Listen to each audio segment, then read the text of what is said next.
والصلاة والسلام على رسول الله أما بعد أعوذ بالله من الشيطان الرجيم بسم الله الرحمن الرحيم والذين اتخذوا مسجدا ضرارا وكفرا وتفريقا بين المؤمنين وإرصادا لمن حارب الله ورسوله من قبل ولا يحلفن إن أردنا إلا الحسنى والله يشهد إنهم لكاذبون. وقال النبي صلى الله عليه وسلم أحب البلاد إلى الله مساجدها وأبغض البلاد إلى الله أسواقها. صدق رسول الله صلى الله عليه وسلم. اللهم صل على سيدنا محمد وعلى آل سيدنا محمد وبارك وسلم عليه. அளவிலா அருளும் நிகரிலா அன்பும் கொண்ட எல்லாம் அல்ல அல்லாஹ்வின் திருநாமம் போற்றி ஆரம்பம் செய்கின்றேன்.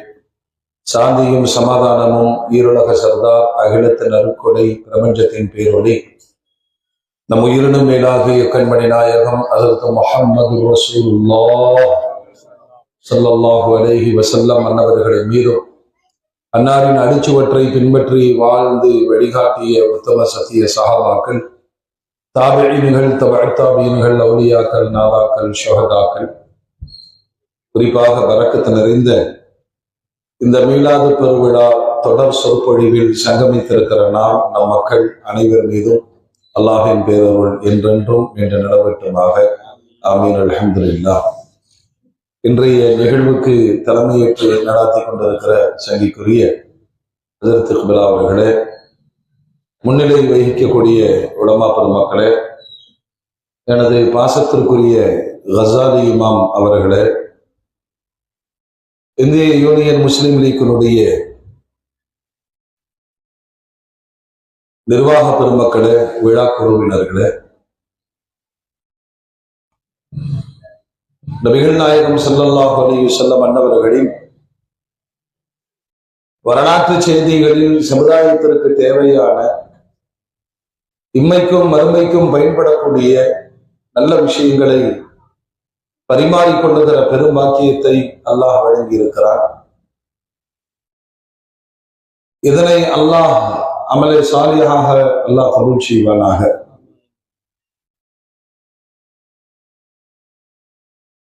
இஸ்லாமியத்தில் மஸ்ஜிதுகள் என்பது ஒரு தனி ஒரு அடையாளத்தை பெறுகிறது. ஒரு அடிப்படை பாடத்தை நாம் புரிந்து கொள்ள வேண்டும். இஸ்லாமிய சமூகம் தாங்கள் பின்பற்றுகிற இஸ்லாத்திற்காக அல்லது தங்களுக்காக தீனிற்காக எந்த ஒரு புதிய வரைமுறைகளையோ சட்டங்களையோ திட்டங்களையோ உருவாக்க வேண்டிய தேவையை அல்லாஹ்வும் ரசூலும் வைக்கவே இல்லை.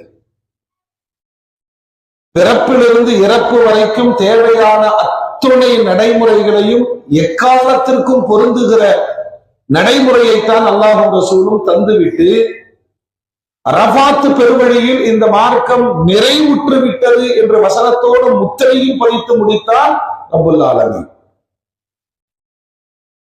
ஒருத்தர் மூத்தாகிறாரு, எல்லா ஜமாத் கூடி உட்கார்ந்து இவர் மூத்தாயிட்டாரு என்னங்க செய்யலாம் அப்படின்னு கேட்கிறோம். 1400 ஆண்டுகளுக்கு முன்பு அல்லாஹ்வுடைய ரசூல் சொல்லிட்டாங்க. சக்கராத்துல இருந்தாங்கன்னா பக்கத்துல நின்று தல்கின்னு சொல்லி கொடுங்க. மௌத்தாயிட்டாருன்னா அவருக்கு உடல் உறுப்புகளை சரியாக்கி அடிக்கழுகி குளிப்பாட்டி கொண்டு போய் சமுதாய சொத்தாக மாறிவிடும். அதனை தொழுக வைத்து கஃனிட்டு தஃபன் செய்து விட்டு அவருக்காக துஆ செய்யுங்கள். முடிந்தது. பிறப்பிலிருந்து இறப்பு வரைக்கும் இறந்த பின்னரும் கூட இந்த வாழ்வியல் அப்படிங்கிற நெறியை மிக தெளிவாக அல்லாஹ்வும் ரசூலும் தந்து முடித்து விட்டார்கள். நடைமுறைப்படுத்தி வெற்றி பெறுவது மட்டுமே நம்முடைய வேலை. அல்லாஹ் தௌஃபீக் செய்வானாக.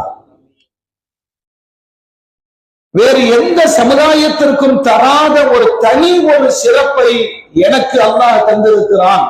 அதுதான் பூமி முழுவதும் மஸ்ஜிதுகள். எங்க வேணாலும் தொழலாம்.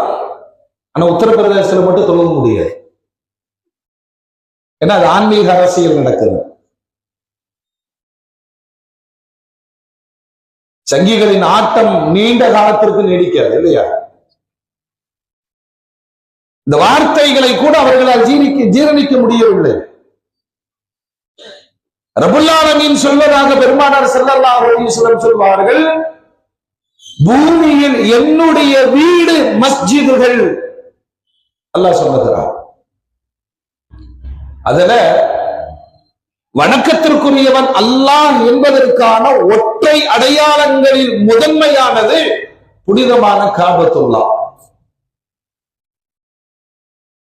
அல்லாஹ் வாழ்க்கை முடிவதற்குள் காபாவையும் கண்மணி நாயகத்தின் ரவுலாவையும் குடும்பத்தோடு பார்க்கிற ஹஜ் உம்ரா செய்கிற பெரும் பாக்கியத்தை அல்லாஹ் நமக்கு நசீபாக்கி தருவானாக. கொஞ்சம் ஆமீன் சொல்ல.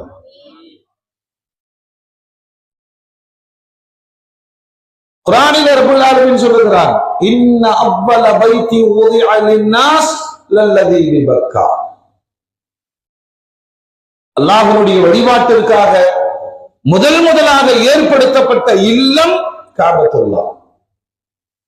உலகத்திற்கு திறந்த புத்தகமாக இருக்கிறது. காபாவிற்கு வெளியேயும் ஒன்றும் இல்லை, காபாவுக்கு உள்ளேயும் ஒண்ணுமே கிடையாது. ஆதியாய் அல்லாஹ் உருவாக்கினான். இதை விவரிக்கிற நபிகள் நாயகம் ஸல்லல்லாஹு அலைஹி வஸல்லம் சொல்வார்கள், வானம் பூமி இவைகளை படைப்பதற்கு 2000 ஆண்டுகளுக்கு முன்பு அல்லாஹ் காபாவை படைத்து விட்டான்.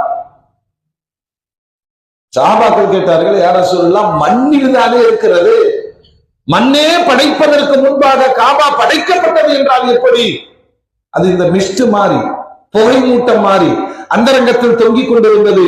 பூமியை விரித்தான், காபாவை வைத்தான். இதுதான் வரலாறு.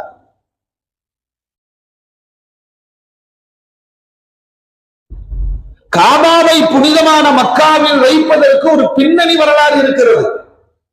காபாவுக்கு மேல பைத்துல் மஅமூர் 7வது வானம், அதற்கு மேல் அல்லாஹ்வுடைய அரிஷ் இருக்கிறது.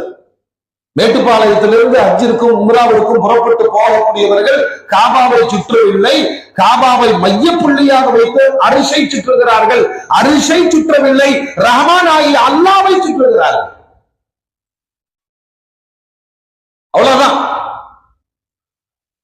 மொத்த படைப்புகள், மொத்த பூமிக்கான பைத்துல்லாஹ் காபா மட்டுமே.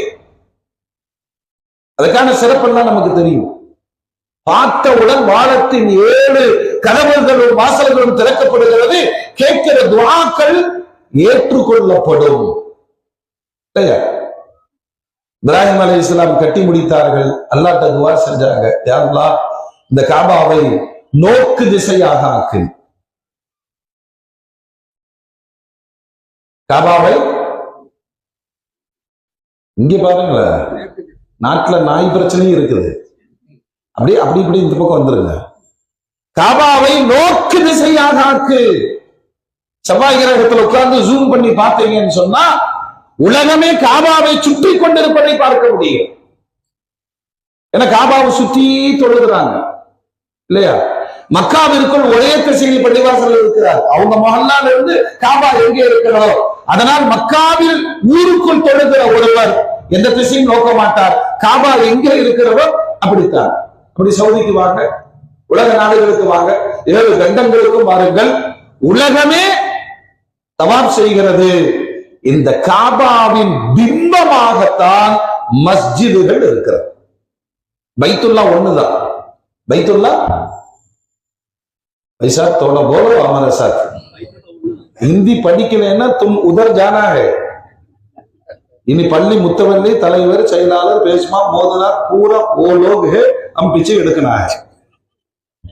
ஏகப்பட்ட அஜத்மார் பயந்துட்டு உட்கார்ந்திருக்காங்க. எம்மாடி அது வரைக்கும் வந்துருச்சு எல்லாம். பைத்துல்லாஹ் அல்லாஹ்வுடைய இல்லம் என்பது காபா மட்டுமே. அதனாலதான் இமாம் ஷாஃபி ரஹ்மத்துல்லாஹி அலைஹி சட்டம் எழுதுகிறார்கள், பூமியில் நீங்கள் எங்கு தொழுதாலும் ஐனுல் கிப்லா, நூல் பிடித்து காபாவை நோக்கி நீங்கள் தொழுக வேண்டும். ஒருத்தர் தக்பீர் கட்டிட்டு நெஞ்சை திருப்பி விட்டால் அவருடைய தொழுகை பாத்திலாகிவிடும். திரும்ப தொழுக வேண்டும். அப்படிலாம் கணக்கு பார்த்தா ஏகப்பட்டவங்க திரும்பி தொழுகணும். தக்பீர் கட்டிட்டு ஏன் வாட்சி விட மாட்டேங்குது? என்ன அஜித் லேட்டா வர்றாரு, அஜியர் வந்துட்டாரா? தொழுகையில சில பள்ளிகளுக்கு நீங்க போனீங்கன்னா பள்ளி நேர இந்த மேடையில் உட்காரும் போது யோசிக்கிறான், ஏன்னா இந்த கிபிலா இப்படி இருக்கு, உங்க கிபிலா இப்படி இருக்கு. நான் சொல்றது தான் புரியுதா? கிபிலாவையே நோக்க வேண்டும்.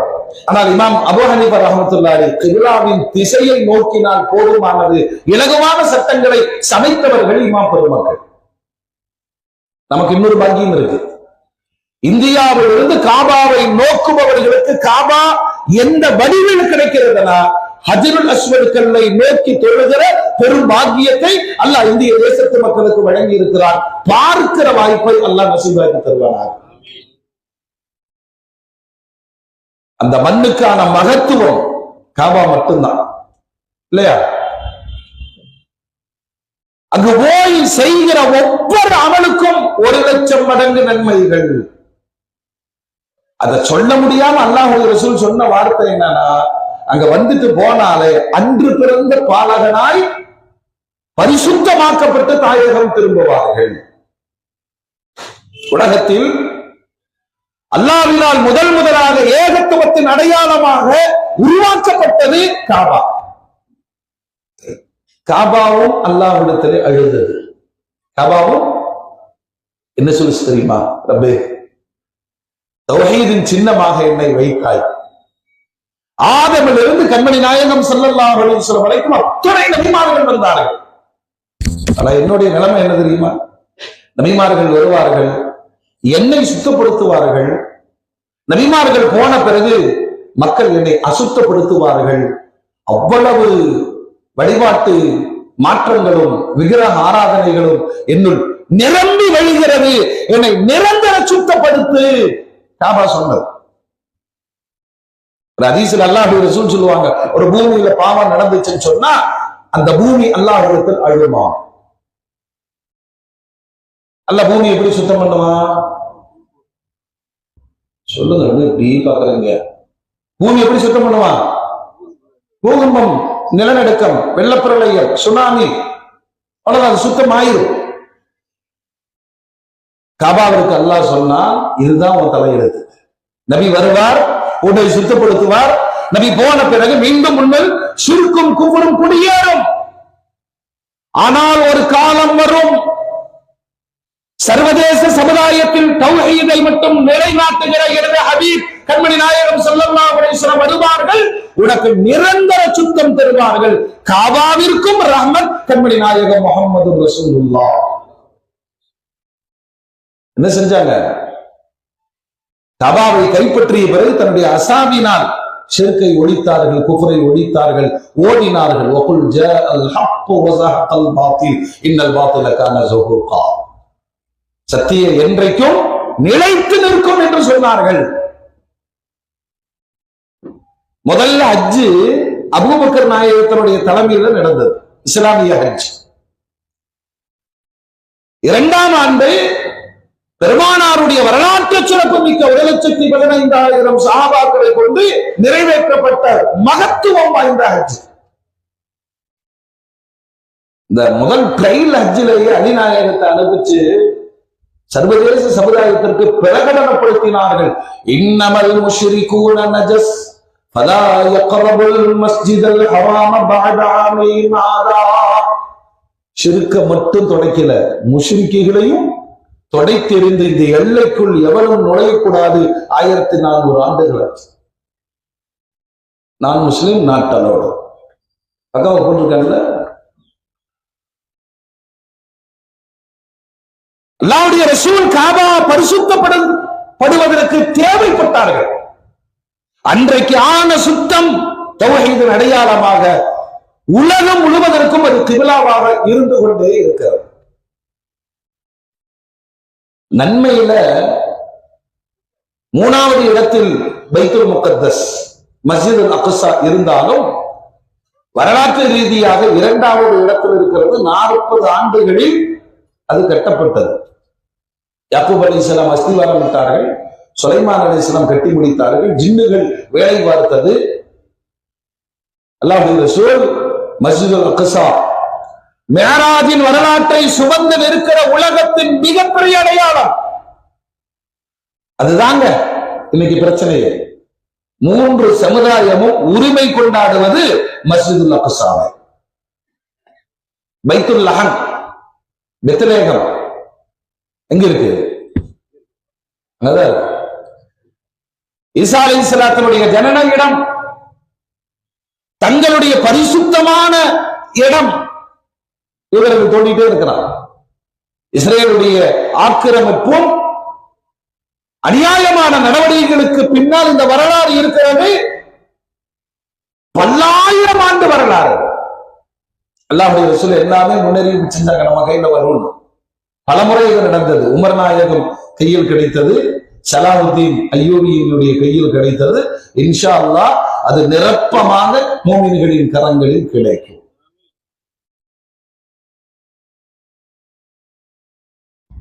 வரலாற்று ரீதியாக கட்டப்பட்டதில் 3வது இடத்திலும் அந்தஸ்தில் 2வது இடத்திலும் இருப்பது மஸ்ஜிதுல் நபவி. நபிகள் நாயகம் ஸல்லல்லாஹு அலைஹி வஸல்லம் சொந்தமாக காசு கொடுத்து இடம் வாங்கி கட்டி காபா உலகத்தினுடைய தௌஹீதின் அடையாளம் என்று சொன்னால் கண்மணி நாயகம் சொல்வாங்க, என் மதீனா, என் மதீனா ஈமானின் கேந்திரம், ஹெட் ஆபீஸ். மூமின்களுக்கான ஹெட் ஆபீஸ் எதுங்க? மதீனா.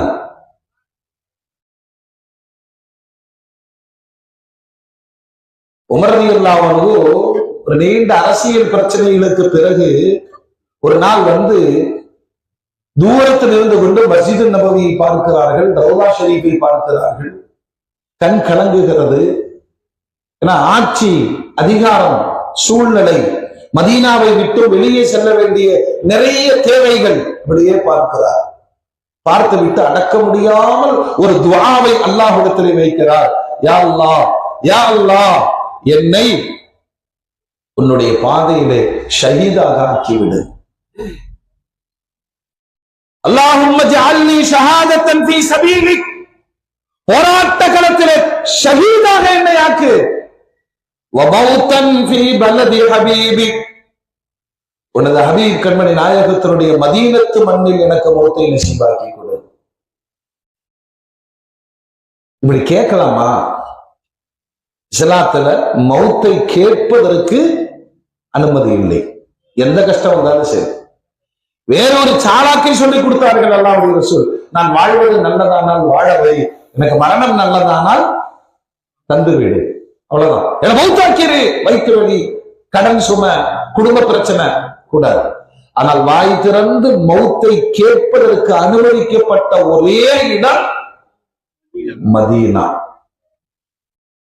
நாயகத்தின் காதலர்கள் எத்தனை பேர் குடியேறி காத்திருக்கிறார்கள், மதீனத்து மண்ணில் மௌத்து வர வேண்டும்.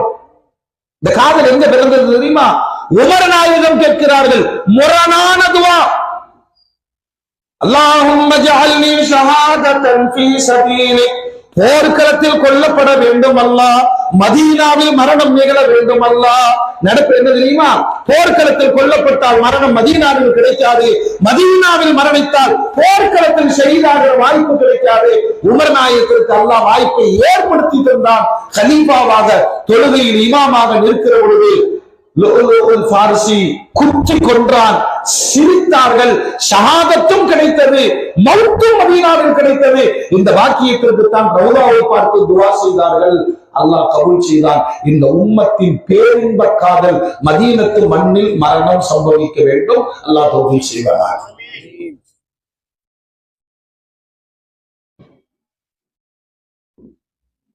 நபிகள் நாயகம் ஸல்லல்லாஹு அலைஹி வஸல்லம் இந்த 10 ஆண்டு மதீனாவில எவ்வளவு பெரிய கட்டமைப்பு உருவாக்கிறாங்க. நம்ம ஒரு கல்யாணம் முடிக்கிறதுக்குள்ள இவருக்கு பிபி சுகர்லாம் ஏறிடுது. டென்ஷன் எங்க தொழிற்கலாம் உள்ள கல்யாணம் தான் ஒரு டென்ஷன் தான். நபியை நினைத்து பாருங்கள், கியாமத்து நாள் வரையிலும் வாழ வேண்டிய ஒரு சமூகத்திற்கான கட்டமைப்பை அழகுபடுத்தியவர்கள் பெருமானார் சொன்னாங்க. அழகான இஸ்லாம். அந்த அழகான இஸ்லாம் எப்படி சொல்றாங்க தெரியுமா? தூய்மையான நீர் போன்ற மார்க்கத்தை உங்களுக்கு தந்திருக்கிறேன். நீங்கள் குழப்பங்களுக்குள் ஆட்பட்டு விடாதீர்கள். யகூதிகள் எச்சரிக்கையாக இருங்கள், நஸ்ரானிகள் எச்சரிக்கையாக இருங்கள், குஃபார்கள் எச்சரிக்கையாக இருங்கள். வெளி சமூகத்தினுடைய எல்லா கட்டமைப்பையும் அமைத்து தந்த பெருமானார் தான் கட்டமைத்த சமூகத்தின் உள்கட்டமைப்பிலும் எச்சரிக்கை செய்கிறார்கள். ஜாக்கிரதையா இருங்க, உங்களிலும் முனாஃபிக்குகள் இருப்பார். இது ரொம்ப கவனிக்க வேண்டிய ஒரு தலைப்பு. கொஞ்சம் கவனிச்சீங்கன்னா தான் நல்லா இருக்கும். விடியலை தேடி தானே, விடியல் அங்க மட்டும் தானா? நமக்கு விடியல் எப்ப தெரியுமா? 1000 ரூபாய் வந்துருச்சுன்னு அண்ணனுக்கு பைசா நீட்டி கூடாதுல்ல. உள்கட்டமைப்பை மிக தெளிவாக பெருமானார் சொன்னார்கள். இந்த காபாவை மையப்படுத்தி என்னுடைய வழிகாட்டுதலில் மஸ்ஜிதுகள் உருவாக்கப்பட வேண்டும். அதுதான் ஒவ்வொரு சமூகத்தின் கட்டமைப்பு. ரியல் எஸ்டேட்டுக்காரங்க இருந்தீங்கன்னா அல்லாஹ்வுக்கு ஷுக்ர் செய்யுங்க. எங்க சைட்டு போட்டாலும் ஒரு 5 சென்ட் 10 சென்ட் பள்ளிக்கு போடுங்க. அல்லாஹ் உங்களுக்கு பரக்கத்தை அள்ளி கொடுக்கும். மண்ணும் பொன்னும் காலத்துக்கும் கை கொடுக்கும்.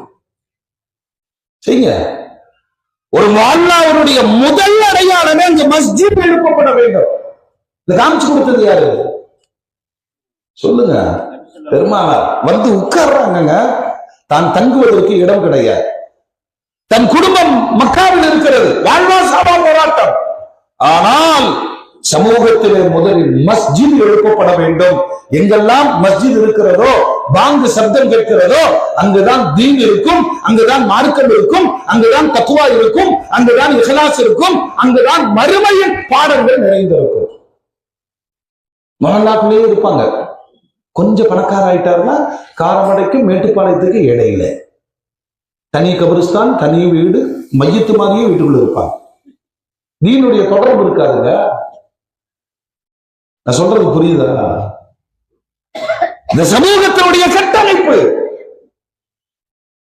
அல்லாஹ்வுடைய ரசூல் சொல்றாங்க, ஒரு ஊரில் அல்லாஹ்விற்கு பிடித்தமான இடம் எது தெரியுமா? அஹப்புல் பிலாதி இலல்லாஹி மசாஜிதுஹா. ஒரு ஊர்ல ஒரு மஹல்லால அல்லாஹ்வுக்கு பிடிச்ச இடம் எதுனா மஸ்ஜிதுகள். அல்லாஹ்வுக்கு பிடிக்காத இடம் கடைத்தெருவுகள். பள்ளிக்கு போனால் தாமதமாக வாருங்கள், கடைத்தெருவுக்கு போனால் சீக்கிரம் வந்து விடுங்கள். நேர் மாத்தம். பள்ளியில சலாம் கொடுத்தோம் ஓடுறாரு, பதில் போருக்கு போற மாதிரி ஓடுறாரு. எல்லாத்துக்கும் நீங்க யோசிச்சு பாருங்களேன்.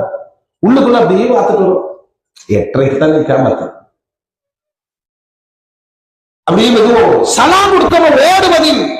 ஆனா கடைத்தெருவுக்கு ஒரு பென்சில் வாங்க போயிருக்கோம், வரும்போது தேவையில்லாததெல்லாம் வாங்கிட்டு வருவோம். அல்லாஹ்வுடைய ரசூல் எப்படி எச்சரிக்கிறார்கள்? இந்த பூமியில் அல்லாஹ்விற்கு பிடித்தமான இடம் மஸ்ஜிதுகள். உள்ளுக்குள்ள போயிட்டேன்னா அது சொர்க்கம். அது பயன்படுத்திக் கொள்ளுங்கள். இந்த மாதிரி ஆசுவாசமான ஒரு இடம் உலகத்தில் வேறு எங்கும் கிடையாது. சில நேரங்கள்ல நமக்கு நெருக்கமாக இருக்கிற சகோதர சமுதாயத்தை மஸ்ஜிதுகளை காட்டுவதற்கு அழைத்து வர வேண்டும். காலத்தின் கட்டாயம். அவங்க என்ன நினைச்சுக்கிறாங்கன்னா, பள்ளியாசலுக்குள்ள எதுவும் இருக்குமாட்டு இருக்கு, பாபா ஹஜ்ரத் சிலம்பம்லாம் எடுத்து கத்துக் கொடுப்பாரு இருக்கு. ஒண்ணு இல்ல. வாருங்கள், ஒரு அடையாள எல்லைக்குள் அல்லாஹ்வை வணங்குகிறோம். சில பேர் என்ன நினைச்சுக்கிறாங்கன்னா, இவங்களும் சொத்தை வணங்குறாங்க. அந்த மிம்பர் படிகளை அப்படி பார்த்துட்டு அவரை வணங்குறாங்க. இங்க எல்லோரும் அடிமைகள். காபாவை நோக்கு திசையாக ஒரு கட்டிடத்தை மஸ்ஜித் என்ற வரையறைக்குள் அல்லாஹ்வுக்கு சொந்தமான இல்லத்திலே அடிமைகளாய் எங்களை பக்குவப்படுத்துகிற இடம் மஸ்ஜிதுகள். நேசியுங்கள். கஷ்டப்பட்டு ஒரு பள்ளிவாசலை கட்டிட்டீங்கன்னா சொர்க்கத்தில் ஒரு வீடு உனக்கு உத்தரவாதம் இருந்தார்கள் பெருமானார். ஆனால் இந்த மஸ்ஜிதுகள் அனைத்தும் காபாவுடைய பிம்பமாக ஜெராக்ஸாக இருக்குமே தவிர இவர்கள் பைத்துல்லாவாக ஆகாது. என்ன நன்மை? தனியா தொழுவது, ஜமாத்தோடு போய் தொழுவதுனா 27 மடங்கு. சொல்லுங்க. இந்த நன்மைக்கும் சமுதாய பணிகளுக்கும் மஸ்ஜிதுகளை உலகம் முழுவதும் உருவாக்கினார்கள் நபிகள் நாயகம் ஸல்லல்லாஹு அலைஹி வஸல்லம். அந்த தர்த்தீபுங்க, அந்த தர்த்தீபை தான் சொல்றேன். இன்னைக்கு உட்கார்ந்து நம்ம மஷூரா பண்ண வேண்டியதே இல்லை. தொழுகையினுடைய நேரங்கள் எப்போ வரும்? சொல்லிவிட்டார்கள். எப்படி பாங்கு சொல்லணும் கற்றுக் கொடுத்து விட்டார்கள். எப்படி இக்காமத்து, ஃபஜ்ர் எத்தனை ரக்காத்து, அஸ்ர் எத்தனை ரக்காத்து எல்லாம் சொல்லிவிட்டார்கள். அமல் செய்வது மட்டுமே நமக்கு. இவ்வளவு அற்புதமான மஸ்ஜிதில் இந்த உள்கட்டமைப்பை உடைப்பதற்கு முனாஃபிக்குகள் ஒரு பாவச் செயலுக்கு வித்திட்டார்கள். வரலாறு சொல்லும். அபூ ஆமிர் அர்-ராஹிப் மதீனாவில் வாழ்ந்த இருவரும் சமுதாயம், அவுஸ் ஹஸ்ரஜ். ஹஜ்ரஜ் சமூகத்தை சார்ந்த இந்த அபூ ஆமிர் பல்வேறு பாதிரியார்களிடம் தொடர்பு கொண்டு கிறிஸ்துவத்தை கற்று அதில் தேர்ச்சி பெற்று ஒரு பாதிரியாராகவே மாறி தன் சமூகத்தில் தனி ஒரு அடையாளமாக வாழ்ந்தான் அபூ ஆமிர். அதாவது அந்தஸ்து, மரியாதை உள்ள என்னைக்கு பெருமானார் உள்ள வந்தார்களோ கடல் நீர் நுரைகளை அடித்து செல்வதை போன்று பெருமானாரை தவிர யாருக்கும் அந்த அளவை கிடையாது. இப்ப இவனுக்குள் ஒரு ஒரு வஞ்சகம் அல்லது ஒரு பொறாமை எழுந்தது. நம்ம பொழப்புல மண்ணடி போட்டாரே, விளைவு என்ன தெரியுமா? பெருமானாரிடம் வந்து வாதம் செய்தார். என்ன சொன்னா தெரியுமா? முகமதே, நீங்கள் என்ன சொல்ல போகிறீர்கள்? பெருமானார் சொன்னார்கள், ஹனீஃபா நேரான இப்ராஹிம் அலைஹிஸ்ஸலாத்துடைய மார்க்கத்தை நான் சொல்லுகிறேன். அபூ ஆமிர் சொன்னா, அதைத்தான் நானும் சொல்லிட்டு இருக்கிறேன். பெருமானார் சொன்னார்கள், இல்லை, நீ ஹனீஃபா நேர் மார்க்கத்தில் இல்லை, தவறான பாதையில் இருக்கிறாய். வாக்குவாதம் நடக்கிறது. அல்லாஹ்வுடைய ரசூல் குர்ஆனை சொல்லுகிறார்கள், தீனை எத்தி வைக்கிறார்கள், பேசுகிறார்கள், ஒத்துக்கவே மாட்டேங்கிறான். ஏன் என்று சொன்னால் ஒரு சமூகத்தினுடைய தலைமை பீடத்திலிருந்து அடையாளம் இல்லாமல் ஆகிவிட்டான். பார்க்கிறான் பெருமானாருடைய அபாரமான வளர்ச்சி, மதீனா முழுவதும் பெருமானாருடைய கட்டுப்பாட்டு. போராடுவதற்கு அபூஜகலின் பரிவாரங்கள் புறப்பட்டு வந்து பதில் கிணற்றில் உயிரிழந்து பெருமானாருடைய வெற்றி அரபு நாடு முழுவதும் பதில் கொண்டாடப்பட்டது.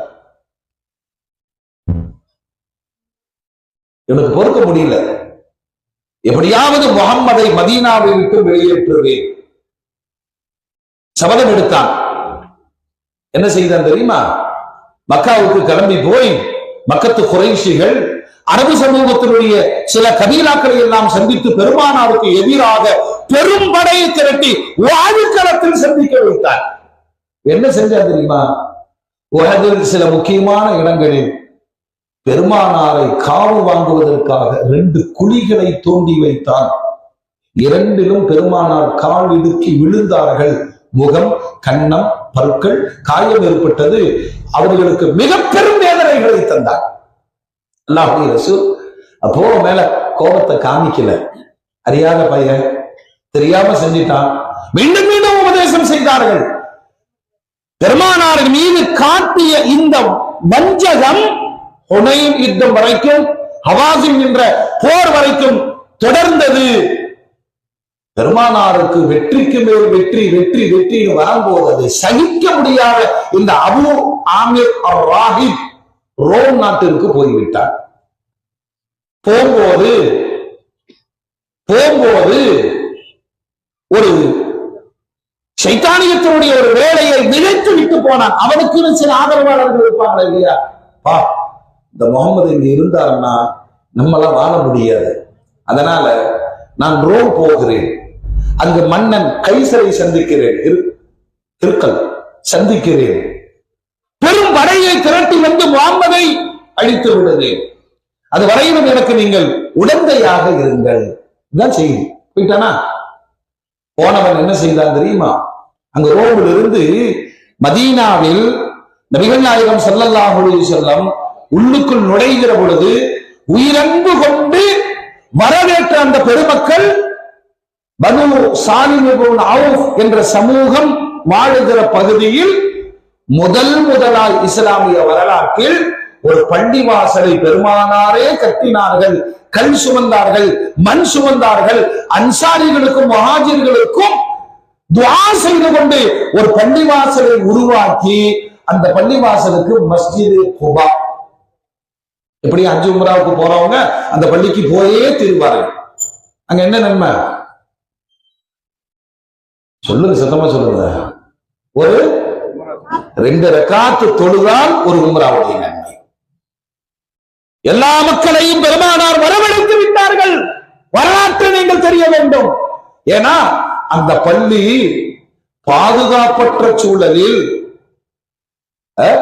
அபயத்திற்கு வந்த இடத்தில் அகதிகள் கூட்டத்தோடு இணைந்து ஆதரவாளர் அன்சாரிகளோடு இருந்து அல்லாஹ்விற்காக அழகிய பள்ளிவாசலை உருவாக்கிய பிறகு சந்தோஷப்பட்ட ரப்பல் ஆலமீன் அவன் அந்த பள்ளிவாசலுக்கு பெயர் வைத்தான் தக்வா பள்ளி.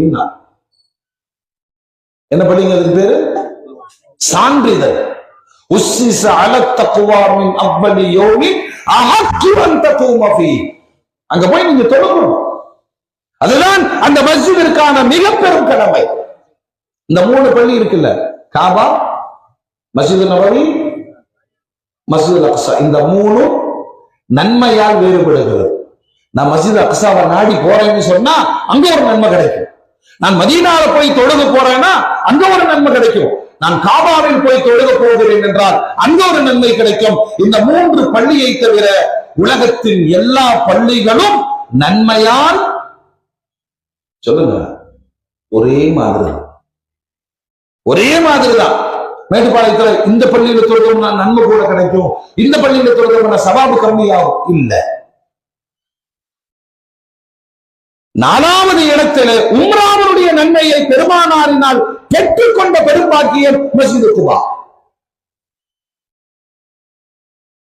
எத்தனை லட்சம் பேர் ஹஜ்ஜுக்கு போனாலும் உம்ராவுக்கு போனாலும் குபாவுக்கு போறாங்கல்ல. வரலாற்று பாடம் என்ன தெரியுமா? பள்ளிவாசல்கள் பள்ளி அல்லாஹ்வுக்கு சொந்தம். அந்த தக்வாவோடு பள்ளிவாசல்கள் உருவாக்கப்படணும். இலக்கணத்தை அல்லாஹ் சொல்லிட்டான். நான் ஏற்றுக்கொண்டேன். தக்வாவின் அடிப்படையில, அதாவது தக்வாவினுடைய அடிப்படையில என்னங்க, புதுசா ஒரு மஹல்லா உருவாகுது, இங்க ஒரு மஸ்ஜித் வேணும், ஒரு மதரசா வேணும், வரக்கூடிய மக்கள் தீன்தாரிகளாக மாறணும் இல்லையா? இந்த எண்ணத்தில் மஸ்ஜித் உருவாக்கப்பட வேண்டும். இன்னைக்கு உலகத்துக்கு மிகப்பெரிய அச்சுறுத்தலாக இருப்பவர் யாருன்னா ஆயத்துல்லா கொமைனி. யாருங்க? வேர்ல்டு தாத்தா. உலகத்துக்கு எல்லாம் சொல்லி கொடுத்துட்டான். கொள்கையில முரண்பாடுகள் இருந்தாலும் அவர் ஏன் வந்தாருங்கிறதுக்கு ஒரு வரலாறு தெரியுமா? ஈரான் தான் ஆரிய பூமி. இந்த ஆரியத்தின் மீது இருந்த வெறியில முஸ்லிம்களே ஆரியன் மாஸ்க் கட்டி வச்சிருந்தாங்க. கிராம பள்ளி வாசல் ஞான் பரஞ்சா நீங்களே மனசிலாகணும். மேரே பாத் சமஜ்மே ஆத்தா, இப்படின்னு சொல்லுங்க, இல்லைன்னா ஏதாவது சொல்லுங்க. எது இஸ்லாத்தில் இல்லையோ ஈரான் மண்ணில் தான் ஆரியன் மஸ்ஜித் கட்டப்பட்டது. அப்படின்னு சொன்னா இன்னைக்கு செம்ம ஜாலியா இருந்திருக்கல. செட்டியார் பள்ளிவாசல், கவுண்டர் பள்ளிவாசல் செம்மையா இருந்திருக்கும்ல. நாமளும் ராவுத்தர் பள்ளிவாசல் சொல்லுங்க. உழைத்திருந்த பெருமானார் இந்த அதனாலதான் கொமைனின்னு ஒருத்தரை உலகம் அடையாளம் கண்டது. என்னடா இஸ்லாத்துக்குள்ள ஆரியன் மாஸ்க் கிளம்பினார் ஒரு ஆளின். இன்றைக்கு வல்லரசுகள் நடுங்குகிற இந்த அயன்டோம்னு ஒண்ணு என்ன செஞ்சிருந்தா, பூச்சாட்டி காமிச்சுட்டே இருந்தா இல்லையா? அது குழந்தைங்க நடப்பழகருக்கு வச்சிருக்கிற நடவண்டின்னு காமிச்சு கொடுத்துட்டார். மொசாத் உலகத்தினுடைய மிகப்பெரிய ராணுவம் சொன்னாங்க. அது பழைய சோறு மாதிரி ஆக்கி விட்டார். அல்லாஹ் யாரை விரும்புகிறானோ அவர்களை கொண்டு வேலை செய்வான். முஃமின்களே, இந்த சதி திட்டத்திற்கு பின்னால் அபு ஆமிர் அவன் எடுத்த நடவடிக்கை தான் தக்வா பள்ளிவாசல். அதுதான் இலக்கணம். இப்படி ஒரு கட்டமைப்பை பெருமானார் உருவாக்கி மஸ்ஜிதுகள் இப்படித்தான் இருக்கணும், பொது உடைமையா இருக்கணும். நீங்க சாதாரண சொல்றேங்க, மொஹல்லா பள்ளியில தொழுகிறக்கும் தனியார் பள்ளியில போய் தொழுகும் போது ஒரு சின்ன தயக்கம் ஏற்படுமா இல்லையா? ஏன்னா அங்க அவர் அப்படி இருப்பார், 8:30 மணிக்கு கேட்ட போட்டிடுவாரு. நீங்க சொல்லணும் 6:30 மணிக்கு கபிரிஸ்தானம் மூடிடுவோம். பள்ளியை கட்ட அல்லாஹ்வுக்கு வக்ஃப் செஞ்சுட்டு போயிட்டே இருக்கியா. சில இமாம்கள் தனியார் பள்ளிவாசலுக்கு 27 மடங்கு சவாப் கிடைக்காதுன்னு எழுதி வச்சிருக்காங்க. அது என்ன தனியார் பள்ளிவாசல்? அப்படி ஒண்ணு இல்லைங்க. நீ பெருந்தன்மை உங்கள்கிட்ட இருக்கிறத கட்டி கொடுத்துருது. எந்த மூமினும் எந்த முஸ்லிமும் முழு சுதந்திரத்தோடு வந்து வழிபடுவதுதான் மஸ்ஜித். சரி, இதுதான் உலக மஸ்ஜிதுகளுடைய நிலைமை. ஆனா ரோமில் இருந்து அபு ஆமிர் தன் சார்ந்த மக்களுக்கு கடிதம் எழுதினான், நீங்கள் ஒரு பள்ளிவாசல் கட்டுங்கள். நீங்கள் ஒரு சந்தேகம் வரக்கூடாது. யாருக்கு? முஹம்மது ஸல்லல்லாஹு அலைஹி வஸல்லம் அவர்களுக்கு. நல்லா கவனிக்கணும். வெளியில் இருக்கிற ஆபத்தை கண்டுபிடிச்சிடலாம், தீர்வையும் கொடுத்துடலாம். உள்ளுக்குள் இருக்கிற ஆபத்து கரையானை போல அரித்து தின்ற பிறகுதான் தெரியும். ஒரு அபாயமான சூழல் அது. அதனால இந்த விபரீதமான வழியை எடுப்ப அவர் ஸ்டைலே போவோமே. அவர் குபா கட்டினாரா? நீங்கள் பக்கத்திலே ஒரு பள்ளிவாசல் கட்டுங்கள். கட்டுங்கள். கட்டினாங்க எல்லாம் சேர்ந்து. கட்டின பிறகு யாராவது கேட்டாங்கன்னா, இருட்டுல குபாவுக்கு போக முடியல, மஹல்லா மக்களுடைய வசதிக்காக இங்க ஒரு பள்ளி கட்டி இருக்கு அப்படி சொல்லுங்க. இன்னும் சந்தேகம் வராமல் இருப்பதற்கு பள்ளிவாசலை பெருமானாரை வைத்தே திறப்பு விழா நடத்துங்கள். சில பேர் சதி செய்வானுங்க. அவன் செய்யற தப்பான வேலைக்கு பெரிய பேஷ்மாம கூட்டிட்டு போய் துவா ஓதிடுவான். அவருக்கே தெரியாது. துவா ஓதிட்டு அவரு பாட்டுக்கு அல்லா பறக்கச்சே வந்துருவாரு. காலையில ஊரே பேசிட்டு இருக்கு, என்னங்க இப்போ ஒயின் ஷாப்புக்கு போய் துவா ஓதிட்டு. ஒயின் ஷாப்பா? ஏன் நைட்டு 12 மணிக்கு கூப்பிட்டாடா? ட்ரிங்க்ஸ் சொன்னா சரி கூல் ட்ரிங்க்ஸ் நினைச்சேன். நானும் பயங்கரமா யாரெல்லாம் அவங்க நீரை கூட கேட்டேன். அட பாவி, இவன் இதுக்கா துவா செஞ்சா? சில பேரு பேஷ்மாம ஏமாத்தி காரியம் சாதிச்சிருவான். இது இன்றைக்கல்ல, அபூ ஆமிர் திட்டமிட்டான். நாம் செய்யக்கூடிய சதிக்கு பெருமானாரையே காரணியாக ஆக்கணும். இஸ்லாத்தினுடைய போர்களில் தபூக் என்ற போர் கடுமையான போர். வறுமையினுடைய காலத்தில் அல்லாஹ்வுடைய ரசூல் அழுத்தமான ஈமானோடு புறப்பட்டு போனார்கள். போகும் பொழுதுதான் இந்த பள்ளிவாசல் திறப்பு விழாவிற்கு அழைப்பு கொடுக்கிறார்கள். எப்படி கொடுக்குறாங்க தெரியுமா? நாயகமே, நீங்க தான் வந்து திறந்து வைக்கணும். நாயகமே, ஒரு ஜுப்பா இருந்தா கொடுங்க, பரக்கத்துக்கு யூஸ் பண்ணிக்கிறோம். முனாஃபிக்கு கூட பெருமானாருடைய ஜுப்பா பரக்கத்துன்னு தெரியுது. மூமின் சொல்றான் மௌலிது ஓதுனா பரக்கத்து வராது. அல்லாஹ் ஹிதாயத்து கொடுப்பாங்க. சொல்றது புரியுதா?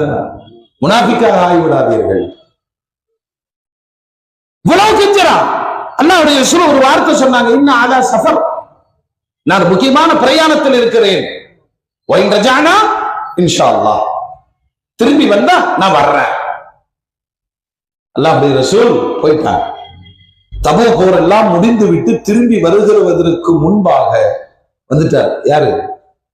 ஜிப்ரீல் அலைஹிஸ்ஸலாம். வர வேண்டியவரு வந்துட்டார். குர்ஆன்ல பெருமானாரை குறித்து அல்லாஹ் சொல்லுவான், வமா யன்திகு அனில் ஹவா இன் ஹுவ இல்லா வஹ்யூஹா.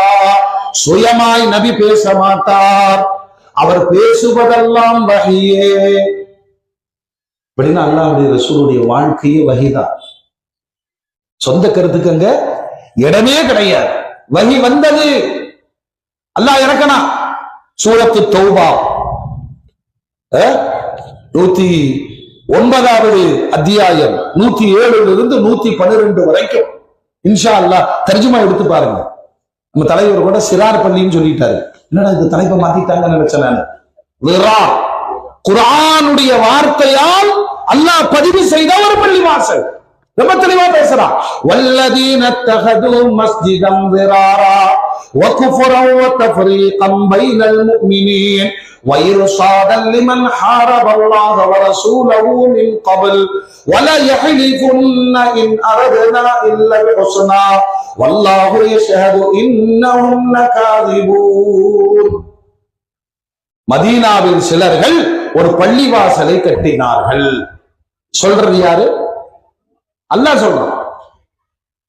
இத நான் சொல்லும் போது உங்க மூளை நம்ம ஊருக்குள்ள இருக்கிற அந்த கட்டடங்களுக்கு போகணும். நான் பள்ளின்னு சொல்ல மாட்டேன்.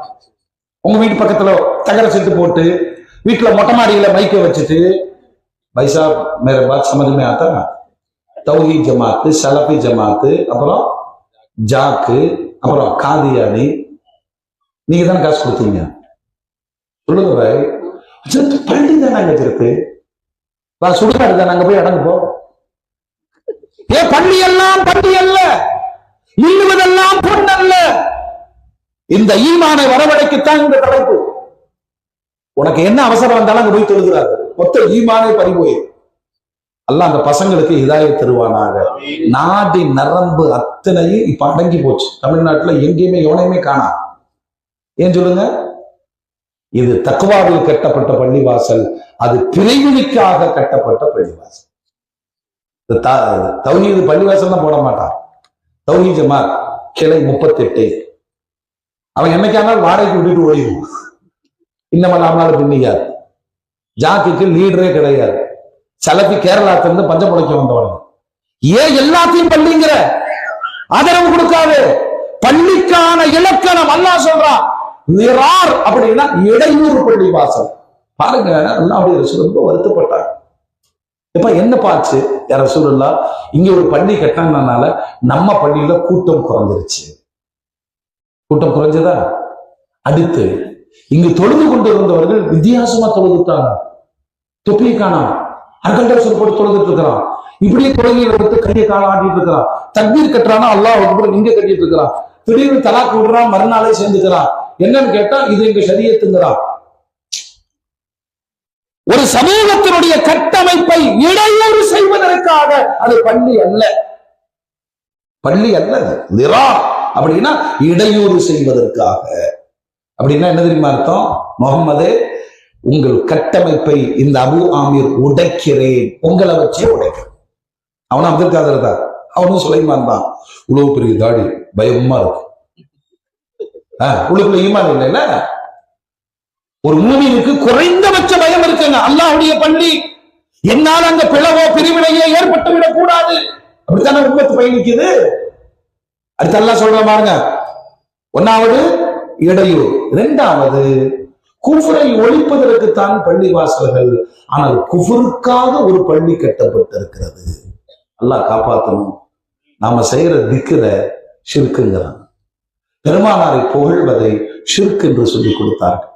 குஃப்ரு, அந்த பள்ளிக்குள் குஃப்ரு நடக்கும். இவங்க என்ன குஃப்ரு பண்ணா தெரியுமா? பள்ளி வாசல் தான் பாங்கு சொல்லப்பட்டது. இமாம் தொழுது வச்சாரு, தொழுது முடிச்சுட்டு உட்கார்ந்து ரசூலுல்லாஹ்வை எப்படி எதிர்க்கலாம், மஸ்ஜித் நபவியில எப்படி பிளக்கலாம், அங்க இருக்கிற கூட்டத்தை எப்படி இங்க கொண்டு வரலாம். நல்லா நீங்க யோசிங்க, நம் காலத்தோடு பொருத்தி பாருங்கள். இந்த நோய் பெருமானாருடைய ஜீவித காலத்தில் உருவாக்கப்பட்டது. அப்புறம் ஒன்னாவது இடையூறு. அது இடையூறு நம்ம சாதாரண பார்க்கலாமாங்க? இங்க தொழுதுட்டு இருக்கும்போது அங்க பயன் பண்ணிட்டு இருக்கோம். கோயம்புத்தூர்ல எப்ப பாங்கு சொல்றானே தெரியல, திடீர்னு பகல்ல 11:30 மணிக்கு பாங்கு சொல்றான். யாருன்னு கேட்டா அவரு தௌஹீது தெலுங்கானா. எங்க புரியுதா? தௌஹீது தெலுங்கானா, நீங்க நாங்க தமிழ்நாடு. இன்னொருத்தன் பார்த்தா அசரு 3 காலக்கே பாங்கு சொல்றான். என்னன்னு கேட்டா ஸ்ரீலங்கா தௌஹீத். சைத்தானுக்கே பச்சை என்ன சரி, எப்படியோ பண்டிகை வரவோட சொல்லுங்கடா. தூங்கவே முடியல. அந்த இமாமா பெருக்கும் இருக்குன்னு இருக்கு. அசருக்கு கபர்னு எந்திரிச்சு உதவி செஞ்சுட்டு பார்த்தா 3:50. ஏன்டா எங்க போது 4:50 தாண்டா வாங்க சொல்லுவான். 1 மணி நேரம் தூக்கத்தை போக்கிட்டியே. மகரிக்கு நாம நோம்பு திறக்கிறதுக்கு டைம் பார்த்துக்கிட்டே இருக்கோம். 6:53. அந்த நேரத்துல நம்ம நப்சு பாருங்க, பார்க்காத வடைய கஞ்சிக்கு செத்தவன் மாதிரி. இதுல வேற எவனா கேட்டுருவானோ 2 கொட்டரா வாங்கி வச்சுட்டு முத்தவழி கத்திட்டு இருக்கிறோம். 2 கொட்டரா யாருக்கியா? இது ஆஜியாருக்கு, இது மஜீதுக்கு. மஜீது யாரையா? நான் தான் மஜீது. ஆஜியார் நான் தான். இந்த வடையை வாங்கிட்டு வந்தவனை எவனா கேட்டுருவாங்கல்ல. அதனால ஆழ்நிலைக்கு அப்புறம் வைக்கிற இடம் அந்த மோதினார் சொல்ல மாட்டாங்க. தட்டுமா, தட்டத்தும் கூட எல்லா வடையும் பிச்சு உள்ள போட்டு ஒருத்தாங்க உள்ள தாட்டியோடு கேட்கக்கூடாதுல்ல. நீ அல்லாஹும்ம லக்கசும்துன்னு ஒரு நீயத்தோட சேர்ந்து கஞ்சி இறங்குது. லக்கசும்து ஒபிக்க ஆமத்து வாழைக்க தவக்கு வாழி கத்தரத்து நான் மௌத்தாகி விட்டேன். நல்லா அந்த நேரம் ஏங்க ஃபாலோ பண்றோம்? இப்படின்னு உட்கார்ந்து இருக்கும் போது அங்க நரம்புகள் புடைத்தது, குடல் வெளியே வந்தது, நோன்பு திறங்கள். என்னோட தீவிரவாதம் 10 நிமிஷத்துக்கு முன்னாடி நோன்பு திறக்க வச்சா நோம்பு என்ன ஆயிரும்? இப்ப புரியுதா இடையூறு என்னன்னு புரியுதா? ஒரு வால்லா ஒரு ஜமாத்தினுடைய ஒரு கட்டுப்பாடை சில இளைஞர்கள் மார்க்க முடியாமல் வழிவெடுக்கப்பட்டவர்களினால் அது பள்ளி அல்ல, அது சதி. இது உம்மத்து உணர்வு. அங்கதான் நிராரம் இருக்கு, குஃபர் இருக்கு. மூமின்களுக்கு மத்தியில பிரிவு. எப்படிங்க பிரிவு? கோயம்புத்தூர்ல இங்க இருக்க தெரியல, நல்லா பாதுகாப்பானாங்க ஹிஜிடா கமிட்டின்னு ஒன்று இருக்கு. ஹிஜிடானா தெரியுமா? போயிடுச்சு, நரகத்துக்கு போயிட்டாங்க. ஹிஜிடான்னு சொன்னது அது ஹிஜ்ரா. கியாமத்து வரைக்கும் பிறப்பாத்து வச்சுட்டாங்க. நம்ம உட்கார்ந்து ரமலான் 26 சொல்லும் போது மறுநாள் அவன் சொல்றான் காலை 10 மணி அளவில் நடு ரோட்டில் பெருநாள் தொழுகை நடைபெறும். வெறும் 3 பேர் நிக்கிறாங்க. வெறும் 3 பேருங்க. நமக்கு வெள்ளிக்கிழமை பெருநாள் வரும் பார்த்தா அவன் புதன்கிழமை பெருநாள் பொழுது முடிச்சுட்டான். புரியுதா என்னன்னு? தஃப்ரீகம் பைனல் முஃமினீன். அத்தாவுக்கு வெள்ளிக்கிழமை பெருநாள், அண்ணனுக்கு வியாழக்கிழமை பெருநாள். தம்பி சொல்லுங்க, அந்த அம்மா சொல்லுங்க 3 நாளும் பிரியாணி.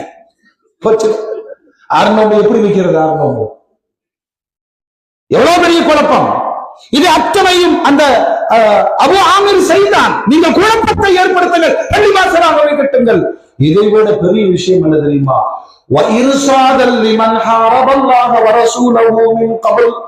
இதற்கு முன்பு அல்லாஹ் ரசூலோடு சண்டை போட்டானே, அவனின் பதுங்கும் இடமாக ஆகட்டும். சுன்னத் ஜமாத் பள்ளிவாசல்ல வந்து உட்கார்ந்து தைரியமா எதிர்த்து பேச முடியாது இல்லையா? அவர்களின் சொல்ல மாநில தலைமை வருது, உள்ள உட்கார்ந்து என்ன செய்யுது அப்படின்னா, இந்த ஜமாத்துக்குள்ள எப்படி சண்டை போட்டு முத்தவள்ளி பதவியை பிடிக்கணும். இருக்கா இல்லையா பய? நீ உனக்கு ஒரு இயக்கம், உனக்கு ஒரு கொள்கை, நீ போய் தொலைய வேண்டியதானே? மொஹல்லா ஜமாத்துகளுக்குள் குழப்பங்கள், இது அத்துணையும் விரார் பள்ளி வாசலில் வந்ததை அல்லாஹ் சொல்றான். சொல்லிட்டு அல்லாஹ்வே கேட்கிற, ஏண்டா ஏண்டா தக்வாவின் அடிப்படையில் எழுப்பப்பட்ட பள்ளிவாசலும் கெட்ட எண்ணத்தோடு நரகத்தின் படுகுடியாக தோண்டப்பட்ட கட்டப்பட்ட பள்ளிவாசலும் சமமாகுமான்னு கேட்கிறோம். நபிக்கு எல்லாம் ஆர்டர் போட்டான். நபிக்கு ஆர்டர் போட்டா, உஸ்ஸிஸ அல தக்வா மின் அவ்வலி யௌம் அஹக்கு அன் தகூம ஃபீ. நீங்க நின்று தொழுகிறதுக்கான தகுதி உள்ள இடம் குபா பள்ளிவாசல்.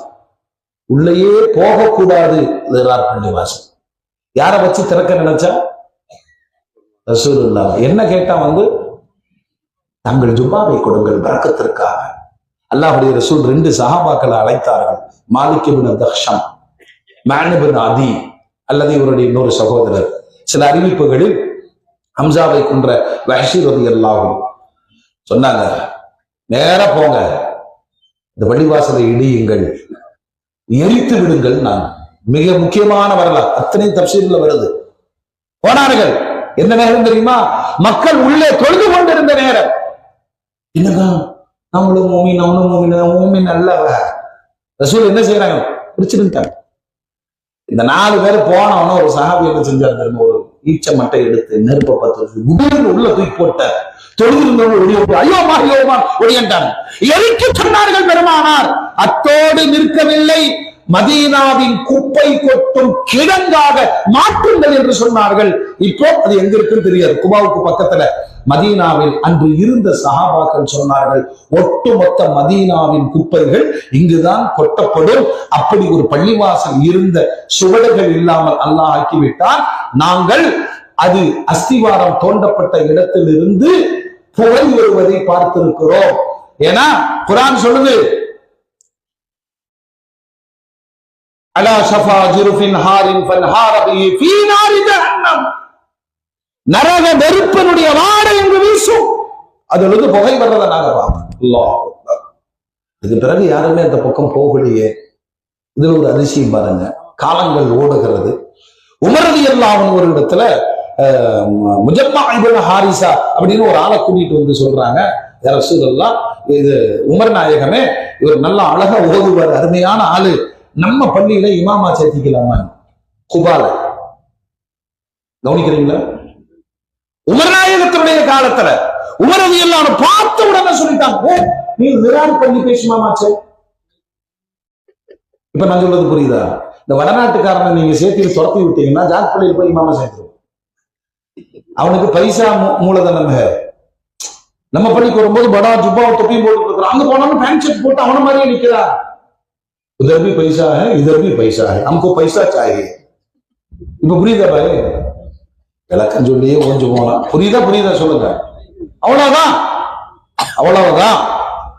உமர் ரலியல்லாஹு கண்டுபிடிச்சிட்டாங்க, நீ அந்த பள்ளி இமாம்ல. உடனே அவர் இந்த முஜம்மா சொன்னார், ஜனாதிபதியை அவசரப்படாதீங்க, அவசரப்பட்டு வார்த்தை விட்டுறாதீங்க. உண்மையில் முனாஃபிக்குகள் கட்டி அந்த பள்ளி வாசலில் நான் இமாமாக இருந்தேன். அப்ப நான் சின்ன பையன், எனக்கு விவரம் தெரியாது, நான் குர்ஆன் நல்லா ஓதுவேன், என்னை தொழுக வைக்க சொன்னார்கள், நான் தொழுக வச்சேன். மற்றபடி இது சதிக்காக கட்டப்பட்டது அப்படிங்கிறது எனக்கு தெரியாது. கட்டிய 12 பேர்களும் வயசானவங்க, அவர்கள் முனாஃபிக் என்பதும் பெருமானாருக்கு எதிராக ஒரு பள்ளிவாசலையை உருவாக்கி சதி செய்தார்கள் என்பதெல்லாம் எனக்கு தெரியாதுன்னு சொன்ன உடனே உமர் நாயகம் இவரை நம்பினாங்க. மூமின் நம்பணும்ல, நம்பிட்டு சொன்னாங்க, இவரை குபாவில் இமாமாக சேர்த்துக் கொள்ளுங்கள். அன்னைக்கு தெரியாம அங்க தொழுகு வச்ச, இப்ப தெரிஞ்சு சுன்ன ஜமாத்துல வந்துரு. சில இமாமுகளையும் கூப்பிட வேண்டியதா இருக்கு. மனசுலாயோ எங்க ஒருத்தர் காணா? புரிஞ்சதா? சொல்லுங்க. அதுதான். அப்ப என்னன்னா, நம்முடைய மஸ்ஜிதுகள் தக்வா பள்ளியாக இருக்கட்டும். சார்பு உள்ளவங்களே பாருங்க, நீங்க எந்த கொள்கை உள்ளக்குள்ள பேச, இது யாருக்கு எதிரானது? அவன் எங்க என்னதான் ஒன்று எல்லாம் அடிபட்டு போயிருச்சு. ஒரு மார்க்கத்தை உருவாக்கிய நானும் எனது சஹாபாக்களும் எதை நடைமுறைப்படுத்தினோம் அதுதான் கியாமத் வரைக்கும் நிற்கும். என்ன இப்படி நின்னு ஒன்றுமே பண்ண முடியலையே, மௌலூது ஓதிக்கிட்டே இருக்கிறாங்க. புதுசா என்ன செய்யறாங்க தெரியுமா? 1 கோடி செலவாட் ஓது விட்டதெல்லாம் கதா செய்யணும். 2 கோடி செலவாட், இன்னொரு இடத்துல பார்த்தா 100 கோடி செலவாட். முன்னாடி சுன்ன ஜமாத்துல இவ்வளவு பயங்கரமா வந்துட்டாங்களே. அதனால ஈமானை பாதுகாத்துக் கொண்டு பள்ளி அல்ல,